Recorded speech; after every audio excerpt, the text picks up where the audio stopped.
जो ओबीसी की बात करेगा, जो ओबीसी के हित की बात करेगा। धन्यवाद। या महाराष्ट्राचा आराध्य दैवत छत्रपती शिवाजी महाराज ज्याने आम्हाला आरक्षण देऊन माणूस म्हणून जगण्याचा अधिकार दिला, ते महामानव डॉक्टर बाबासाहेब आंबेडकर, छत्रपती शाहू महाराज, महात्मा ज्योतिबा फुले, अहिल्यादेवी होळकर, सावित्रीबाई फुले इत्यादी महामानवांना वंदन करून आजच्या या नांदेड जिल्ह्यातील नरसी येथील ओबीसीचा महाएल्गार मेळावा आज आपण सगळ्यांच्या लाखोंच्या उपस्थितीत या ठिकाणी संपन्न होत आहे। आज या मेळाव्याला संपूर्ण महाराष्ट्राचं लक्ष या मेळाव्याकडे लागलेलं आहे की असा हा माणूस, एक व्यक्ती आपण या व्यासपीठावर बोलवली आहे, ते दलितांचेच नव्हे तर महाराष्ट्रातील बहुजन समाजाचे हृदय सम्राट, श्रद्धास्थान, श्रद्धेय बाळासाहेब आंबेडकरजी,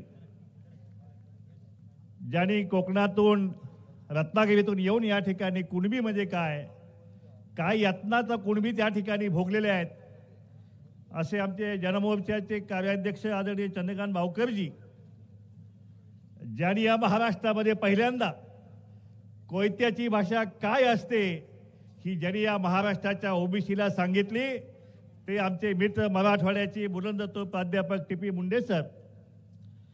या ठिकाणी उपस्थित आमच्या आगरी कोळी समाजाचे नेते, मुंबईला जो वेढा पडलेला आहे तो आगरी कोळ्यांचा वेढा आहे।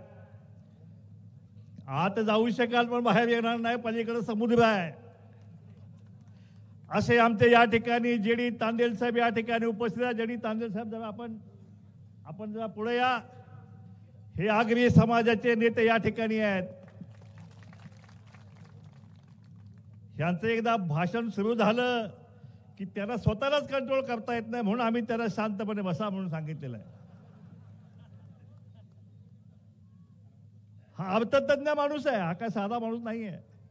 सीए, चार्टर्ड अकाउंटंटची कंपनी चालवते, सगळे भाऊ चार्टर्ड अकाउंटंट आहेत, परंतु ह्या सामाजिक न्यायाच्या चळवळीमध्ये झोकून देत हा चार्टर्ड अकाउंटंट सुद्धा हा या नरसीच्या ओबीसी मेळाव्यासाठी आज या ठिकाणी आलेला आहे, म्हणून त्यांचं मी अभिनंदन करतोय। आमचे धनगर समाजाचे नेते, माजी जिल्हा अध्यक्ष संभाजीराव धुळगुंडे या ठिकाणी उपस्थित आहेत। आमचे ज्येष्ठ नेते हरिभाऊ शेळके या ठिकाणी आहेत। आमचे ओबीसीचे राष्ट्रीय नेते आदरणीय सचिन नाईक असतील, प्राध्यापक वानोळे साहेब असतील, या ठिकाणी लातूरहून आलेले भटके मुक्तांचे नेते गायकवाड साहेब आहेत। या ठिकाणी बाराबोलीचे संघटनेचे नेते कल्याण दळेजी आहेत। बंजारा समाजाचा आवाज, बंजारा नायक डॉक्टर बी डी चव्हाणजी या ठिकाणी व्यासपीठावर आहेत। रामोशी समाज, गेल्या 3-4 सभामध्ये रामोशी समाज सुद्धा या एल्गार मेळाव्यामध्ये या ठिकाणी आलेला आहे। मागच्या एका सभेमध्ये त्यांच्या एका नेत्यांनी भुजबळ साहेबांना पर्शी म्हणजे कुऱ्हाड त्यांनी भेट पडून दिलेली आहे। म्हणजे या ठिकाणी कुऱ्हाड आलेली आहे, या ठिकाणी कोयता आलेला आहे, त्याचप्रमाणे धनगरांची काठी सुद्धा जी आहे त्या महाराष्ट्रामध्ये आलेली आहे। त्यामुळं ह्या ओबीसीची चळवळ जी आहे, ही चळवळ जर रस्त्यावरची चळवळ आणि गावागावातली चळवळ सुरू झाली तर मग मात्र हे सगळे धनगरांच्या काठ्या असतील, रामोशांच्या पर्श्या असतील आणि वंजाऱ्यांचे कोयते असतील, हे स्वसंरक्षणासाठी त्यांना वापरावे लागतील, हा इशारा मी प्रस्थापितांना या ठिकाणी देत आहे। म्हणून जरा सावधतेने व्यासपीठावर उपस्थित सगळे मान्यवर ज्यांची नावं घेतली नाहीत, मी आयोजक अविनाश भोसीकर, एक तरुण तडफदार असं नेतृत्व या ठिकाणी मी पाहिलं। 2 दिवस मला गाडी घेऊन माझं सारथी पण केलं आणि सांगितलं की नांदेडचा मेळावा अण्णा तुम्ही आम्हाला द्या। नांदेडचा मेळावा सुद्धा या ठिकाणी प्रस्थापिताने खूप उत्मत मांडलेला आहे आणि त्यांचा जर उत्पात उतरवायचा असेल तर या नांदेडमध्ये जिल्ह्यामध्ये ओबीसीचा एल्गार मेळावा झाला पाहिजे अशी हाक आम्हाला दिली. ते अविनाश भोशीकर आणि धेम मुंडे असतील, लोहगावे असतील, सगळ्यांचं मी मनपूर्वक आभार आणि अभिनंदन करतो. आणि आज या ठिकाणी उपस्थित लाखोंच्या जनसंख्येने उपस्थित असलेले माझे ओबीसी वंचित दलित बांधव सगळ्यांना मी आपलं स्वागत करतो. आणि या ठिकाणी एकच सांगतो की या नांदेडमध्ये एका प्राध्यापक त्यांचं नाव आहे RD शिंदे, फक्त ओबीसीचा वरती लेख लिहिला. ओबीसीचं आरक्षण कसं, त्याचं संरक्षण कसं करायचं ह्याचा लेख लिहिला म्हणून त्या प्राध्यापकाला या ठिकाणी जर मारहाण होत असेल या नांदेडमध्ये, 50 मराठा समाजाचे तरुण जाऊन त्या ठिकाणी त्याला नोकरीवर हकालपट्टीची मागणी करतायत. पहिल्यांदा आम्ही या सगळ्या घटनेचा निषेध करतो आणि महाराष्ट्र शासनाला आव्हान देतो की जी कोणी अवलाद या आमच्या प्राध्यापकाला हात लावलाय त्याच्या हातात बेड्या आपण ठोकणार का नाही, हा माझा सवाल या राज्य शासनाला आहे. आणि जर नाही ठोकल्या तर 24ला मागच्या एका सभेमध्ये TP मुंडे साहेबांनी आमचं मंत्रिमंडळाचं वाटप करून टाकलेलं आहे. आणि त्यामध्ये गृहमंत्री म्हणजे पोलिसाचा मंत्री हे प्राध्यापक TP मुंडे असणार आहेत. ज्या पोलिसांनी कारवाई केली नाही त्यांचे बक्कल नंबर लिहून ठेवा तुम्ही. बक्कल माहिती आहे ना काय ते, त्याचा बक्कल असतो, तो बक्कल नंबर लिहून ठेवा आणि TP मुंडेला येऊन द्या. 24ला ओबीसीची सत्ता आल्या पहिल्या त्या पोलिसांना घरचा रस्ता दाखवल्याशिवाय TP मुंडे सर स्वस्थ बसणार नाहीत, हा इशारा या ठिकाणी मी देतोय. या ठिकाणी आंबेडकर साहेब या व्यासपीठावर आलेले आहेत. कोण आहेत आंबेडकर? ज्यांनी आम्हाला घटनेतून जगण्याचा, माणूस म्हणून जगण्याचा, या दलित असतील, ओबीसी असतील, आदिवासी असतील, त्यांना जगण्याचा महामार्ग आम्हाला शिकवला. त्यांचे नातू आहेत, रक्ताचे वारसदार आहेत, त्यांचे विचाराचे सुद्धा वारसदार आहेत.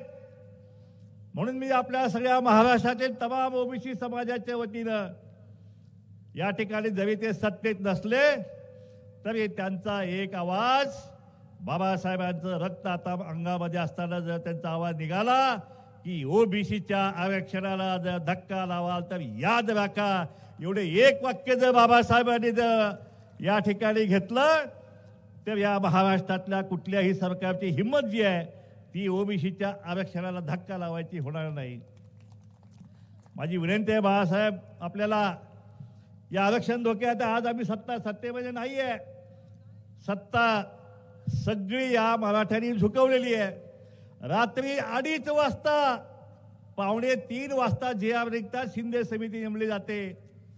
सुरुवातीला शिंदे समिती म्हणले आम्ही फक्त मराठवाड्यातलेच फक्त कुणबी दाखले आम्ही हे करतो आणि नंतर एक वाढत गेलं. आता ते म्हणतात 54 लाख कुणबी दाखले झालेले आहेत. एकीकडे सरकार सांगतंय आम्ही ओबीसी आरक्षणाला धक्का लावणार नाही, दुसरीकडे जरांगे म्हणतायत की आम्हाला 54 लाख आम्हाला कुणबी दाखले सापडलेले आहेत आणि त्यांचे सगळे सोयरे रक्ताचे नातेवाईक हे सगळे जर धरले तर 3-4 कोटी मराठा समाजाला कुणब्यांचे दाखले मिळून ते ओबीसी मध्ये घुसणार आहेत असं एकीकडे जरांगे म्हणत आहेत.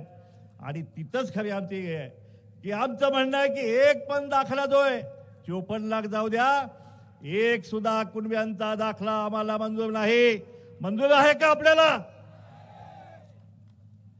महाराष्ट्र शासन माध्यम तुम्ही महाराष्ट्रातलं सांगा की लाखोंचा जनसमुदाय सांगतोय की मराठे मागासलेले नाहीत, मराठे हे उच्चवर्णीय आहेत. अनेक आयोगाने सांगितले की मराठा मागासला नाही, सुप्रीम कोर्टाने सांगितले मराठा मागासला नाही, अनेक आयोगाने सांगितलंय. मग आता ही धडपड कशासाठी चालली आहे? बॅकडोर एंट्री मुळीच जमणार नाही आणि होई पण देणार नाही. मरणाची लढाई लढू, पण ह्या गरीब 450 जमातींच्या हक्काचं, या गरीब लेकरांचं आरक्षण हे आम्ही कुठल्याही परिस्थितीत आम्ही जाऊ देणार नाही. मग मरणाची लढाई असेल, गावागावातली लढाई असेल, आम्ही लढू. मी आत्ताच बाळासाहेबांशी बोललो, की आपल्याला हा लढा गावागावात आपल्याला लढावा लागेल. चावडीवरती प्रत्येक गावाच्या चावडीवरती तेलीमाळी साळी कोष्टी कुंभार धनगर वडा दलित हे सगळे एकत्र यायची आता वेळ झालेली आहे. आणि हे एकत्र येतील. अहो त्या दिवशी आमदार काय ह्यांचा सरपंच पण होत नाही. ध्यानात ठेवा, सरपंच पण होत नाही. या नांदेडमध्ये मी माहिती घेतली, एकंदर 9 आमदार आहेत. त्यातले मुखेडचा एक आमदार ओबीसी आहे, तुषार राठोड.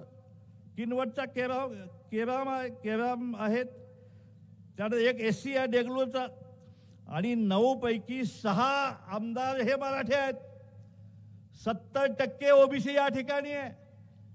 आणि सगळे 100% आमदार मराठा आहेत. हे काय चाललंय ह्या नांदेडमध्ये? त्यामुळे आता पहिली जी लढाई होत आहे ती आता खासदारकीची होत आहे.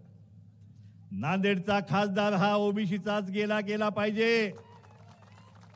घालवायचा का ओबीसीचा खासदार इथून? तुम्ही सांगा, घालवायचा का? मग तयारीला लागा. आता दुसऱ्यांच्या चादरा पण उचलायच्या नाहीत. मगाशीच कल्याण देळे सांगितले, आपण होलसेल आहोत. कुठल्या पक्षाचा सेल बिल आहे फेकून द्या त्या सेलची पदं. आणि ह्या ओबीसीच्या चळवळीमध्ये आणि ह्या ओबीसीच्या चळवळी आल्यानंतर खासदारी आपलाच गेला पाहिजे. या ठिकाणी जे राखीव असतील तर आमचा दलित बांधव असतील तर प्रकाशदादा आंबेडकर जे सांगतील तोच दलित या ठिकाणी निवडून येणार. दुसरा कुठलाही दलित या ठिकाणी, बोगस दलित या ठिकाणी निवडून येणार नाही. आंबेडकर साहेब 26 आमदार आहेत एसटीचे. 26 आमदार जे प्रकाश आंबेडकर साहेब सांगतील त्यांनाच आपण विधानसभेत पाठवायचं. नक्की का? म्हणजे जे दलित आमदार जात आहेत ते पण त्यांचेच चमचे. ते सांगतील तेच करणार. हे इथून पुढे चालणार नाही. इथून पुढे जो ओबीसी की हित की बात करेगा वही विधानसभा में जाएगा. बरोबर ना? दुसरा तिसरा नाही. आता आहेत की काही, मी विदर्भात गेलो, आम्ही म्हणलं इकडं सगळे आमदार ओबीसीचे. अरे काय म्हणजे सगळा गाव मामाचा, एक पण नाही कामाचा. एक पण आमदार ओबीसीची त्या विधानसभेत आवाज उठवत नाही. आणि त्यामुळं हे जे ओबीसीचं पांघरून घेऊन जे आलेले आहेत त्यांना सुद्धा घरचा रस्ता आपल्याला दाखवायचा आहे. काल माझी पंढरपूरला सभा होती. पंढरपूरला सुद्धा सगळे आमदार मराठा, खासदार मराठा, आमदार मराठा, जिल्हा परिषद अध्यक्ष सदस्य अमके टमके, बाप मराठा. आणि मुलगा कुणब्याचा दाखला घेऊन मुलगा सुद्धा जिल्हा परिषद सदस्य, पंचायत समिती सदस्य. काय चाललंय हे महाराष्ट्रामध्ये? इथून पुढं हे आम्ही खपवून घेणार नाही. जे 2004 पासून कुणबी मराठा आणि मराठा कुणबी हा जो तुम्ही नाटक लावलेला आहे तो 2004चा जो GR तुम्ही काढलेला आहे, जो आमच्या बोकांनी बसलेला आहे कुणबी म्हणून, कुणबी मराठा, मराठा कुणबी, त्याला आम्ही न्यायालयात आव्हान दिलेलं आहे. आणि तो GR आम्ही रद्द करणार आहोत. ज्या बोगस नोंदी तुम्ही केलेल्या आहेत त्या ठिकाणी बापाचं मराठा, मुलाचं कुणबी, बाप मुलगी, मुलगीचा हे ते कुणबी, हे सगळं खाडाखोडी करून हे सगळे 54 लाख दाखले आहेत. हे 54 लाख बोगस दाखले जे आहेत, चौकशी समिती या सरकारनं बसवली पाहिजे. आज नाही बसवली तर 24 तारखेला आम्ही ती चौकशी समिती नेमू आणि हे सगळे बोगस दाखले 5-5 लाख, 2 इलेक्शन आले की 2 लाखात दाखला, 5 लाखात दाखला, तहसीलदार दाखले जो मोकळे होतात. आणि आमच्या बोकांडे अजून एक मराठा जो आहे आमच्या हक्काचं हे राजकीय आरक्षण एखादं पद विचार घेते ते पण ते हिसकावून घेत आहेत. त्यामुळे हे इथून पुढे होणार नाही. आता जरांगे मुंबईला निघालेत 10 लाख गाड्या. 10 लाख गाड्याचे पेट्रोलचा हिशेब केला. आमच्या सीएनं विचारलं, त्यांनी मला आकडा दाखवला. मी ते 100 कोटी वाचला. पण काल पुन्हा ते म्हणले अण्णा तुमचं चूक झाली, ते 100 कोटी होत नाही तर 1000 कोटी होतात. म्हणे डिझेल पेट्रोल 10 लाख गाड्यांचा 1000 कोटी रुपये होत आहे. 200 JCBची फुलांची उधळपट्टी होते. आकाशात सभेवर ते फुलं टाकायला हेलिकॉप्टर यांच्याकडे आहेत. आणि म्हणे आम्ही गरीब. मी काल पांडुरंगाला साकडं घातलं, आयला आम्हाला बी असली गरीबी आम्हाला बी द्या की हो म्हणलं. आम्हाला बी बघू द्या की 10 लाख गाड्या काय असतात ते. तर काल म्हणतात की ते कर्ज काढून गाड्या घेतलेल्या आहेत. पण असं कधी मला कोणी सांगितलं की कर्ज काढून जागेल? अरे बाबा, कर्ज कुणाला मिळते? घिसाड्याला मिळत नाही, रामेश्वराला मिळत नाही, धनगराला मिळत नाही, मराठ्याला कर्ज कसं मिळतंय? त्याची पत असेल तर त्याला कर्ज मिळतंय. सोसायटीत काय गाड्या काय देतोय? ज्या गावामध्ये सोसायट्या, ज्या शेतकऱ्यांना कर्ज देणाऱ्या सोसायट्या आहेत, त्यांच्यात नव्हे का फोर व्हीलर गाडी मिळते का? अरे वा रे गरिबी. अरे पण ही गरिबी तुमच्या आणली कोणी? धोब्यानं आणलेली नाही, धनगरानं आणलेली नाही, वंजाब्यानं आणलेली नाही, बंजाब्यानं आणलेली नाही. ही तुमच्यावर गरिबी जी आहे ह्या तुमच्याच भावबंधकांनी गेल्या 75 वर्षात आणलेली आहे. का रे बाबांनो, त्यांनी तुमचं नुकसान केलं आणि तुम्ही शिक्षा ओबीसीला देताय. अरे द्या ना 5 वर्ष राज्य आमच्याकडं. एक सुद्धा मराठा या ठिकाणी आम्ही गरीब ठेवणार नाही. त्यांची गरिबी कशी हटवायची या प्रकाश शेंडगेला माहिती आहे. माझ्या मतदारसंघामध्ये, जत मतदारसंघामध्ये सगळा दुष्काळी भाग होता. फपुटामध्ये सगळी धूळ उडत होती. त्या ठिकाणी 2 वर्षात पाणी आणलं आणि मराठा सकट सगळ्यांची गरिबी त्या ठिकाणी या पठ्ठ्याने त्या ठिकाणी दूर केलेली आहे. त्यामुळे गरिबी कशी दूर करायची हे मला माहिती आहे. मराठ्यांच्या भागामध्ये त्या ठिकाणी विहिरी दिल्या, त्या ठिकाणी बंधारे दिले, पाणीच पाणी केलं. आता त्या ठिकाणी डाळिंबाच्या बागा आहेत, त्या ठिकाणी आता आमच्या ऊसाचे मळे फुललेले आहेत, द्राक्षाचे मळे फुललेले आहेत. 20,000 रुपये फक्त भाव होता जमिनीला. मी गेलो आमदार त्यावेळी. आज तुम्ही गेला जतमध्ये 15 लाख रुपये एकर जमिनीचा भाव आहे, 20 लाख रुपये एकर जमिनीचा भाव आहे. आणि त्यामुळं गरिबी कशी हटवायची असते याचं बाळकडू आम्हाला शिकलेलं आहे. मराठ्यांनो, काळजी करू नका, तुमची गरिबी आम्ही हटवल्याशिवाय राहत नाही. हा शब्द या ठिकाणी ओबीसीच्या मुळे आपल्याला देतो. या ठिकाणी महाराष्ट्रामध्ये आता विधानसभा आणि लोकसभा येत आहेत. आपल्याला पूर्णपणे आपल्याला ताकदीनिशी या ठिकाणी मतपेटीतून आतापर्यंत आपण त्यांचा राजा बाहेर काढला. आमच्या पूर्वजांनी तलवारीच्या लढाया लढल्या. कालच आम्ही महाराजा यशवंतराव होळकर, ज्याने शिवरायांचं राज्य जे आहे ते दिल्लीपर्यंत आणि अटकेपर्यंत नेलं, त्या महाराजा यशवंतरावांचा राज्याभिषेक दिन आम्ही केला. पुण्याची पेशवाई जी आहे त्या ठिकाणी त्या 30 वर्षाच्या ओबीसीच्या पोरानं पेशवाईवरती हल्ला केला आणि पेशवाई नेस्तनाबूत करण्याचं काम ओबीसीने केलेलं आहे. हा आमचे पूर्वज आहेत. ती तलवारीची लढाई होती, ती आम्ही लढली. पण 75 वर्षामध्ये ही बाबासाहेबांनी दिलेली इतकी साधी सोपी लढाई जी आहे, जी मतपेटीची लढाई, ती आम्ही लढलीच नाही. आम्ही त्यांच्याच निवडणुकामध्ये गुलाल उधळून घेतला, त्यांच्याच निवडणुकीमध्ये घोटभर घेतली आणि नाचलो आणि रात्री जाऊन डासामध्ये जाऊन झोपलो. ह्याच्यापेक्षा दुसरं काही केलं नाही. म्हणून माझे हात जोडून विनंती आहे की आता मतपेटीतून फक्त आपलाच राजा बाहेर काढायचा आहे. हे लक्षात ठेवा. आपलं मत फक्त ओबीसीला, ओबीसी शिवाय दुसऱ्या कुणाला द्यायचं नाही. आणि 75 वर्षे आपण त्यांची चाकरी केलेली आहे. आता त्यांचं जे आहे, आता कारखान्यांचा विषय काढला. हे कारखाने कुणाच्या पैशावर उभा केले? तुमच्या आमच्या पैशावर हे कारखाने उभा झाले. आज ऊसतोड कामगारांना दर द्यायला तयार नाहीये. साखरेचा भाव 38 रुपयावर गेलेला आहे, तरी पण ह्या ऊसतोड कामगारांना भाव द्यायला तयार नाहीयेत. मुंडे साहेब, त्या कारखान्यांची यादी मी काढायला सांगितलेली आहे सभासदांची. त्यामध्ये सुद्धा 60% ओबीसी मतं आहेत. आपली सत्ता येऊ द्या, यांचे कारखाने सुद्धा जे आहेत ते आपण त्यांच्याकडून हिसकावून घेतल्याशिवाय आणि आपला ओबीसी त्या ठिकाणी कारखान्याचा मालक केल्याशिवाय आपण स्वस्थ बसायचं नाही. हा या ठिकाणी संकल्प आपण या ठिकाणी आपल्याला करायचा आहे. मराठ्यांची गरिबी आणि ओबीसी आणि आमच्या पालावरची गरिबी ह्याची जरा तुम्ही तुलना करा. महाराष्ट्र सरकारला माझं या ठिकाणी इशारा आहे की तुम्ही आता जरांगे मुंबईला येत आहेत. आम्ही पण मागणी केलेली आहे. आझाद मैदान जे आहे ते आम्ही मागितलेलं आहे. आम्ही 28 तारखेला मागितलंय, मराठ्यांनी 3 तारखेला मागितलेलं आहे. आणि आम्हाला ते मैदान जे आहे ते क्रांतीचं मैदान आहे, ते आम्हाला मिळालं पाहिजे. आमचे लक्ष्मण गायकवाड या ठिकाणी नाही आहेत, ज्यांची भाषा तुम्ही ऐकली आहे की आम्ही पळणाऱ्या डुकराला बुक्कीत मारणारी आमची जमात आहे, आमच्या नादाला लागायचं नाही. हा इशारा आपल्या गायकवाड साहेबांनी दिलाय. त्यांचा मला फोन आला, आपल्याला आझाद मैदान आंदोलन करायचं आहे. 2000 गाडवं तयार ठेवलेली आहे. आता डुकरांची सुद्धा तयारी चालू आहे. घोड्यांची खेचरांची तयारी सुरू आहे, मेंढरांची तयारी सुरू आहे. आमचं पण आंदोलन जे आहे ते 20 तारखेला मुंबईमध्ये आमचं होणार आहे आणि त्यामुळं तुम्हाला आम्हाला परवानगी द्यावीच लागेल.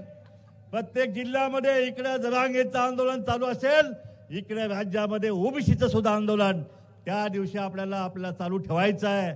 आपली मागणी आहे की जातनिहाय जनगणना, आपल्या आरक्षणाला धक्का लागता कामा नये. जातनिहाय जनगणना ही झालीच पाहिजे. जो मराठ्यांना तुम्ही 5,500 कोटी दिले, 70,000 मराठ्यांच्या पोरांना 15 लाख रुपये दिले. अरे का रे बाबांनो, तुम्ही द्या त्यांना, पण ही आमची ही ओबीसीची पोरं काय सवतीची आहेत का? त्यांना पण द्या ना तुम्ही. ते तुम्ही देणार नाही म्हणून आमची मागणी आहे, जे मराठ्याला तुम्ही निधी दिला तेवढाच निधी जो आहे तोही तुम्हाला आम्हाला दिला गेला पाहिजे. आणि जोपर्यंत ह्या दोन्ही गोष्टी होत नाहीत तोपर्यंत आमचं आंदोलन संपणार नाही. 20 तारखेपासून आपण आंदोलनाची घोषणा केलेली आहे.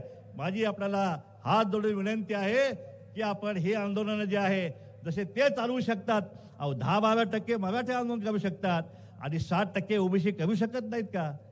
आपणही केलं गेलं पाहिजे आणि ते आपण करावं असं आपल्याला आव्हान करतो. आणि पुन्हा एकदा या ठिकाणी या अशा उन्हातानामध्ये आपण लाखोंच्या संख्येने या ठिकाणी आलात आणि ही सभा यशस्वी करण्यामध्ये आपण सगळ्यांनी हातभार लावलात, त्याबद्दल मी आपल्या सगळ्यांना आपला धन्यवाद देतो. आणि या ठिकाणी 20 तारखेचं आंदोलन तुम्ही सक्सेस करावं असं आव्हान करतो आणि थांबतो. जय हिंद, जय महाराष्ट्र, जय मल्हार, जय ओबीसी.